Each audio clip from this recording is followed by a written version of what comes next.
Alright, isang magandang araw sa ating lahat mga kalapatids at kabarangay Mag-Ibon. Ngayon ay nandito tayo sa Paseco area kung saan ang loop na ating binisit ngayon ay ang bagong iiduluhin pagdating sa pooling.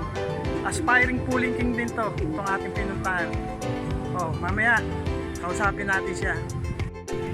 Walang naman yung mga siguro. Ito. Walang na pala. Ayan. Ito yung mga ibang stock ni Boss Michael.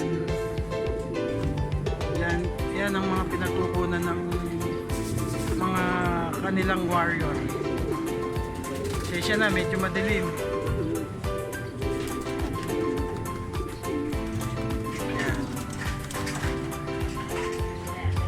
Ayan, nandito iba.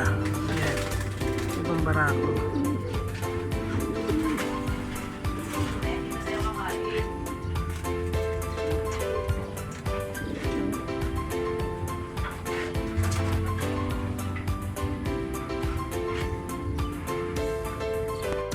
Yan si Boss Michael.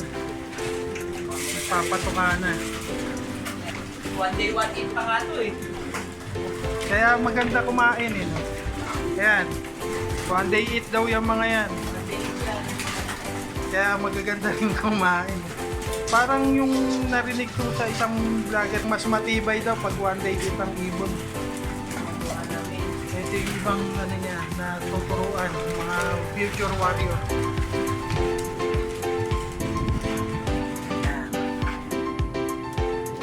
Yan, kay card na yan. Yan si 695. Saan bitaw dito, Ken? Aritaw, Nueva Vizcaya. Narito, Nueva Vizcaya. Possible.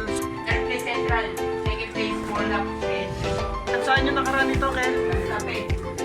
9th place Central, Santa Fe. 4 laps. 8th place, re-entry, 4 laps. 695. Ano niya? Para siyang si Idol 376 ni Alvin Santos. Ako nga pala si Michael Asis. Dito sa loop ni Michael Asis at saka ni Kuya Cardulog. So si Papa ko.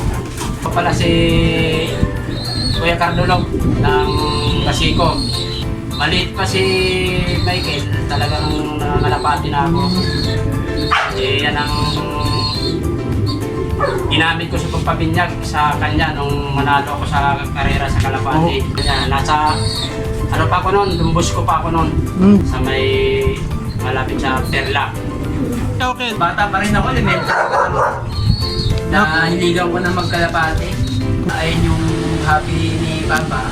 Ayun na yung ginaya ko. Yan, kwento nyo naman kung ano yung hawak nyo na yan. Ito yung mga certificate na to. Ito, bago lang to na race. Ito yung 2023. Yung isa kay White Light. Tapos, yung dalawa kay 695 at saka kay Kirat. Ayun yung mga ano nila. Ito yung kay Kirat. Ito kay Kirat. Next mate yan. Ito kay 695. Yan. Next mate yan. 695 at saka 690. Sa MPFL, meron nga rin kami. Hindi namin nakukuha eh. Hindi namin naiintindihan. Sa PIO. Ayan. Oh, PU. UCPC. Meron kami yan. Mag-overall din ako dun eh. Unang sinalihan namin ng club sa PU. Unang sali ko, nilaro ko 4. Training ko, nabigla nga kasi gamali ako ng training eh. Talavera na agad. Kasi tinanong ko pa sa Kuya Glenn kung kaya ba ng ibon. Sabi niya sa akin, kung kaya umikot ng matagal ibon mo, kakayanin pag Kasi makasabay. sasabay lang naman. Nakauwi yung 4 ko, training. Yun, tinuloy-tuloy ko na hanggang sa engineer ko yung 4. Tawag na ako nawalan. 2. Pagka-retract ko yung isa live sa 5 points na, 5 points. Pagdating ng last lap, kasi nakapeso lang ako, pang-4 na ako, 12 na lang kami nun. Ngayon last lap, hindi umuwi yung ibong ko. Hindi na nakauwi. Si anak ni Calvallo, hindi nakauwi. Pero 5 points yun. Bali, pahirapan din ang uwi nun nung 2010 niya to, 2012 yun. Pero overall champion pa rin yung ibon. Yan, Kel, sino yung hawak mo? Ito si Kirat, next mate ni 695. Yan, nag-third place siya ng Naga sa Pesio. Itong lang South Race. Kamukha yan. Yan ang tatay nila. Ayan. Ayan si 695. Ito si 695. Ayan si 695 hawak ni Kuya Cardo. Ayan yung talagang bumabanat ngayon, North and South sa kanila. Sa mga re-entry lang siya nag-overall, hindi siya sa derby Hindi talaga. ko diniderby kasi speed nga eh. Speed siya. Sabagay Hindi ko na tinutuloy pag derby na. Hindi ko kaya naman i-derby kasi magulang niya eh. Naman eh. Oo. Takloban yung mga ano niya eh, linyada eh.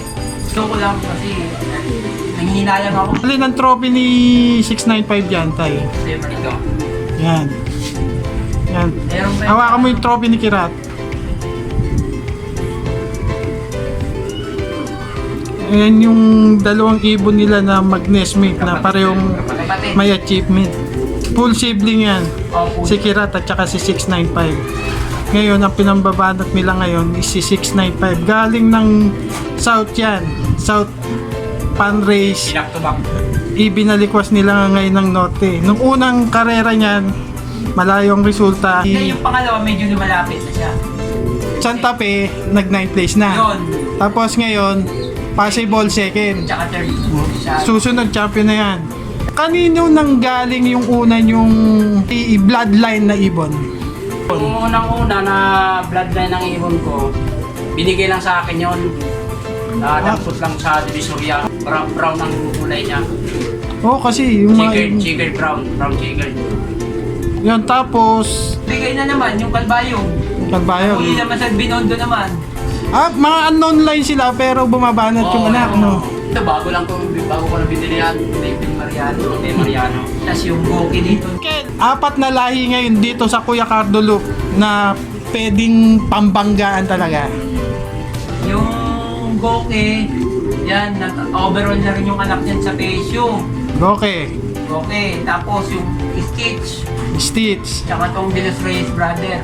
Tsaka Embrek. Siyempre, oh. Sa mga pangkuli ko mga dyan, si Jackpot, tsaka yung kay Side Loop. Tanong pa tayo doon sa mga newbie. Believe nga ako sa inyo kasi mag-ama kayo. Magkasundo kayo sa sabihin na natin bisyo o libangan. Kumbaga kayo pwede na kayong iyan sa mga pooling king dito sa atin sa Tondo sa dito sa Maynila Sa akin, ano lang, tiyaga lang, tapos kung ano ng ibon, gilig ng ibon na ibigay mo sa kanya, para sa kanya, para umano yung kondisyon niya. May special ba kayong patukang binibigay Kuya Cardo? Wala, ano lang, yung nabibili lang niya sa tindahan yung flyer, maxi, may iba pa flyer. Sa tubig, Sa tubig, ano lang, ano maintenance nyo sa tubig? maintenance ko sa tubig, ano lang, bawang. At saka, Natural din. bawang at saka yung molasses. Ginamit ko yan nung nakaraan sa molasses and Colome tsaka honey. Molasses, hindi ako nang wala ng molasses. Talagang may molasses. Ano ang unang achievement ng Michael Asis at Kuya Cardo Loop? Yung dito, yung ito ngayon na, si Mike Slides, yung una nagkawa-achievement dito, ayun. At saka yung FFA ko. Eh, ito sa Pesyo naglalaro ko, yung lap champion, pang-lap champion, second place. Kaya ngayon, nung fundraise ng FPR, kinambyo ko. Kunin nyo yung trophy niya sayang. Oo, pag ano, Yung mga lap wala champion. pang ano eh. Ngayon, kinambyo ko sa FPR, nag-overall champion, fourth overall, ang kasawayan, puro high belief. Buti nakasigit pa siya ka high belief. Ito nga pala yung tatay ni 695. Yung ibon na to, kay Dilos Reyes brother to. Tatay ni 695 tsaka ni Kirat. Yan. Ito yung nanay ni 695. Galing naman kay Melvin Mariano. Na ang linyada is Steve. Ito, yan, yung blue bar white plate na yan is kapatid daw ni 695 yan. Certificate tsaka trophy rin yan. Yan, ayan yung certificate ng blue bar white plate. Kapatid ni 695 sa tatay. Ayan, si 695. Ito kay Kiran naman. Ayan, 695. Ito sibling ni 695 kung tawagin nila, Kirat. May certificate dito, gaya nung full sibling niya si 695. Yan, kay Kiran to. Yan. Pacquiao Benito Gokilay. Babae to pero laki. Bye. Maganda din yung mata niya. Yung isa kong kaibigan na si Kuya Loloy Pabalan, ayun din yung naging mentor ko rin. Pero ang pinaka naging kong mentor, yung Herman ko. Baka may gusto kayong i-shoutout dyan. Shoutout sa Team Baseco at Team Delpan. Shoutout kay sa pinanggalingan ng ibon ko, kay Binbin Mariano. Shoutout sa'yo, Boss Melvin Mariano. Makikita rin Saka kay tayo. Chikot. Saka sa kay Skylander Lock ng Tondo. Shoutout sa'yo, Edward. Yan. Maraming salamat Kuya Cardo at Michael sa paunlak niyo sa akin na makadaupang palad kayo ngayong araw na to. Sana magtuloy-tuloy na yung achievement. So hanggang sa muli, Kuya Cardo at saka Michael. Susunod. Maraming salamat. Sa Barangay Mag-ibon ha. Barangay Mag-ibon yung channel ha, Kuya Cardo. Pagka... Ano nyo yung Barangay Mag-ibon, i-share nyo yung ano niya, yung mga vlog niya, at saka i-follow nyo na rin po. Maraming salamat po. Okay, salamat. Yan, okay, alright mga kalapatids at mga kabarangay Mag-ibon. Dito ko na muna tatapusin ang bidyong ito. Kung nagustuhan mo ang bidyong ito, alam mo na ang gagawin mo. Don't forget to like, share, and comment. Hit mo yung bell notification button para updated ka lagi sa mga bidyong lalabas dito sa channel ko. Barangay Mag-ibon TV.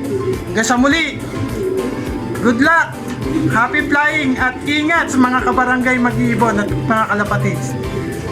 Hanggang sa susunod, see ya!